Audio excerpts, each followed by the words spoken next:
بسم اللہ الرحمن الرحیم۔ محترم سامعین، ناظرین و ویورز، السلام علیکم ورحمۃ اللہ وبرکاتہ۔ امید کرتا ہوں کہ آپ اللہ تعالیٰ کے فضل و کرم سے خیریت سے ہوں گے۔ اللہ تعالیٰ آپ کو، آپ کے اہل خانہ کو ہمیشہ اپنی زمان میں رکھے، خوش رکھے، آباد رکھے، آمین۔ راہ ہدایت و نجات کے سلسلے کا ولاگ القرآن و حدیث پیش کرتا ہوں۔ یہ روحانی اور قرآنی ولاگ جو سراسر باعث خیر، باعث برکت اور باعث ثواب ہے، یہ روزانہ کی بنیاد پر میں اپنے یوٹیوب چینل بشیر رشیدی سے آپ کی خدمت میں پیش کرتا ہوں۔ اللہ تعالیٰ کی رضا کے لیے اللہ تعالیٰ میری یہ کاوش قبول فرمائے۔ تو شروع کرتے ہیں آج کا یہ ولاگ، روحانی اور قرآنی ولاگ القرآن و حدیث۔ اعوذ باللہ من الشیطان الرجیم، بسم اللہ الرحمن الرحیم۔ وَيَسْأَلُونَكَ عَنِ الرُّوحِ قُلِ الرُّوحُ مِنْ أَمْرِ رَبِّي وَمَا أُوتِيتُم مِّنَ الْعِلْمِ إِلَّا قَلِيلًا وَلَئِن شِئْنَا لَنَذْهَبَنَّ بِالَّذِي أَوْحَيْنَا إِلَيْكَ ثُمَّ لَا تَجِدُ لَكَ بِهِ عَلَيْنَا وَكِيلًا إِلَّا رَحْمَةً مِّن رَّبِّكَ إِنَّ فَضْلَهُ كَانَ عَلَيْكَ كَبِيرًا۔ صدق اللہ العظیم۔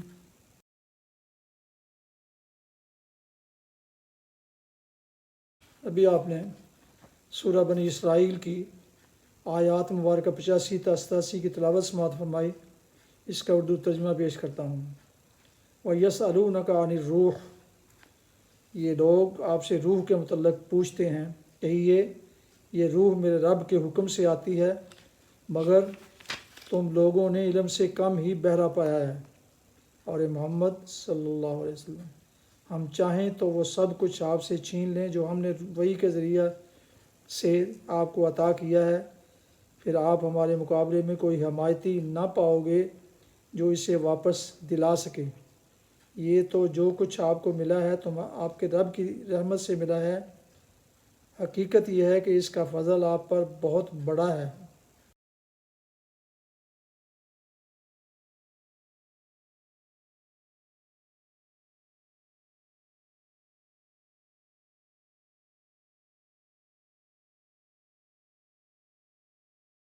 تفسیر مرادہ فرمائے۔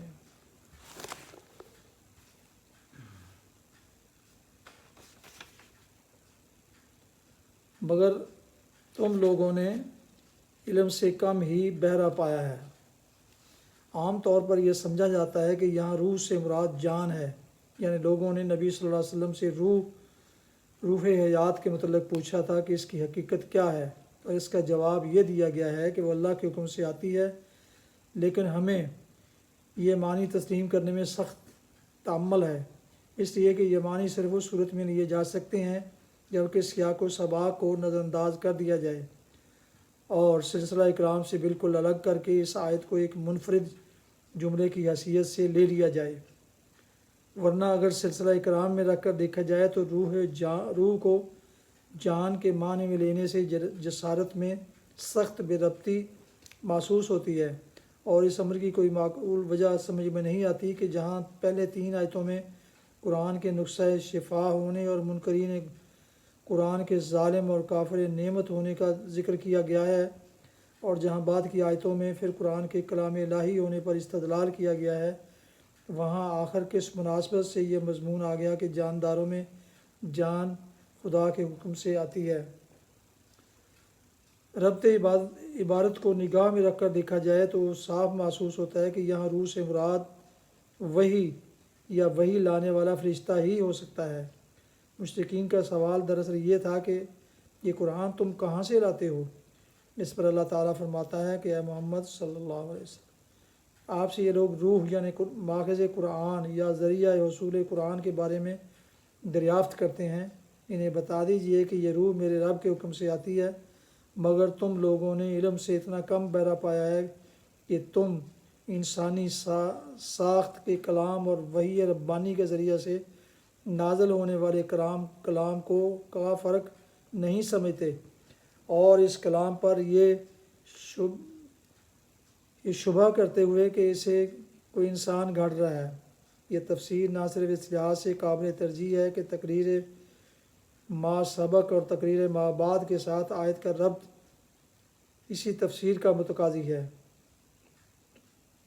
بلکہ خود قرآن مجید میں بھی دوسرے مقامات پر یہ مضمون قریب قریب انہی الفاظ میں بیان کیا گیا ہے۔ چنانچہ سورہ مومن میں ارشاد ہوا ہے، یلقی الروح من امرہ علی من یشاء من عبادہ لینذر یوم الطلاق، آیت 15۔ وہ اپنے حکم سے اپنے جس بندے پر چاہتا ہے روح نازل کر دیتا ہے تاکہ وہ لوگوں کے اکٹھے ہونے کے دن سے آگاہ کرے۔ اور سورہ شورى میں فرمایا، وَكَذَلِكَ أَوْحَيْنَا إِلَيْكَ رُوحًا مِّنْ أَمْرِنَا مَا كُنْتَ تَدْرِي مَا الْكِتَابُ وَلَا الْإِيمَانُ، اور اسی طرح ہم نے آپ کی طرف ایک روح اپنے حکم سے بھیجی، آپ نہ جانتے تھے کہ کتاب کیا ہوتی ہے اور ایمان کیا ہے۔ سلف میں سے ابن عباس، قتادہ اور حسن بصری رحم اللہ نے بھی یہی تفسیر اختیار کی ہے۔ ابن جریر نے اس قول کو قتادہ کے حوالہ سے ابن عباس کی طرف منسوب کیا ہے، مگر یہ عجیب بات لکھی ہے کہ ابن عباس اس خیال کو چھپا کر بیان کرتے تھے، اور صاحب روح المعانی معافی حسن اور قتادہ کا یہ قول نقل کرتے ہیں کہ روح سے مراد جبرائیل علیہ السلام ہے، اور سوال دراصل یہ تھا کہ وہ کیسے نازل ہوتے ہیں اور کس طرح نبی صلی اللہ علیہ وسلم کے قلب پر وحی کا انعقاد ہوتا ہے۔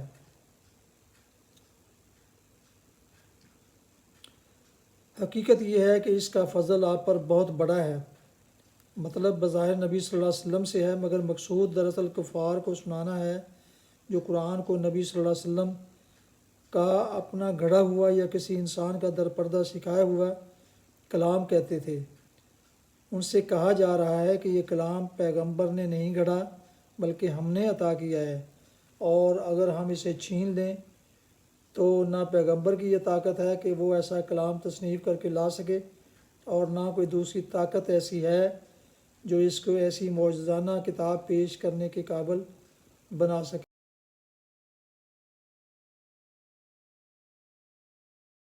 حدیث مبارکہ، حضرت ابو ہریرہ رضی اللہ عنہ سے روایت ہے، رسول اللہ صلی اللہ علیہ وسلم نے فرمایا، ایمان کی 70 یا 60 سے کچھ اوپر شاخیں ہیں، ان میں سب سے افضل لا الہ الا اللہ کہنا ہے، اور سب سے ادنا راستے سے تکلیف دہ چیز یعنی پتھر کانٹا وغیرہ کا ہٹانا ہے، اور حیا بھی ایمان کی ایک شاخ ہے۔ یہ بخاری اور مسلم کی ہے۔ صحیح بخاری کتاب الایمان حدیث نمبر 9۔ ایمان کے عمل کے حساب سے مختلف مراتب ہیں۔ اس سے یہ بھی معلوم ہوا کہ ایمان اور عمل لازم و ملزوم ہیں۔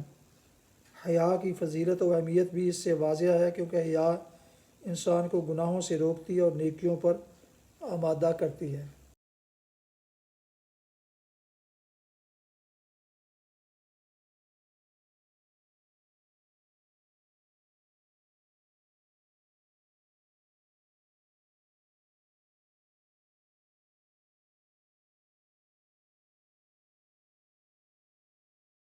پیارے ویورز، ابھی آپ دیکھ رہے تھے اور سن رہے تھے راہ ہدایت و نجات کے سلسلے کا ولاگ القرآن و حدیث۔ آج کے ولاگ میں سورہ بنی اسرائیل کی آیات مبارکہ 85 تا 87 کی تلاوت، ترجمہ و تفسیر بیان کی گئی۔ اس کے علاوہ ایک حدیث مبارکہ بھی پیش کی گئی۔ یہ روحانی اور قرآنی ولاگ جو سراسر باعث خیر، باعث برکت، باعث ثواب اور نور ہدایت ہے، یہ روزانہ کی بنیاد پر میں اپنے یوٹیوب چینل بشیر رشیدی کے ذریعے آپ کی خدمت میں پیش کرتا ہوں۔ اگر آپ نے اس چینل کو سبسکرائب کیا ہوا ہے تو انتہائی خوش نصیب ہیں، اگر آپ نے نہیں کیا تو ضرور کر دیجیے گا، یقیناً اس سے بہت آپ کو اجر و ثواب ملے گا۔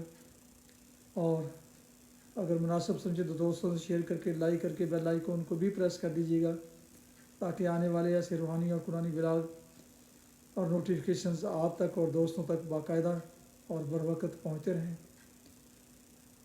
اللہ تعالیٰ آپ کا حامی و ناصر ہو۔ اللہ تعالیٰ آپ کو اپنے خانہ کو ہمیشہ اپنی زمان میں رکھے، آمین۔ اپنا بہت خیال رکھیے گا، اپنی دعاؤں میں پاک وطن، والدین، آباء و اجداد، دوست و احباب کے علاوہ اس ناچیز کو بھی شامل فرمائے تو انتہائی شکر گزار ہوں گا۔ آج کا ولاگ اس دعا پر ختم کرتا ہوں کہ آپ اور آپ کے اہل خانہ، دوست و احباب جہاں بھی رہیں خوش رہیں، آباد رہیں، شاد باد رہیں، آمین۔ السلام علیکم ورحمۃ اللہ وبرکاتہ۔ پاکستان زندہ باد۔ اللہ حافظ۔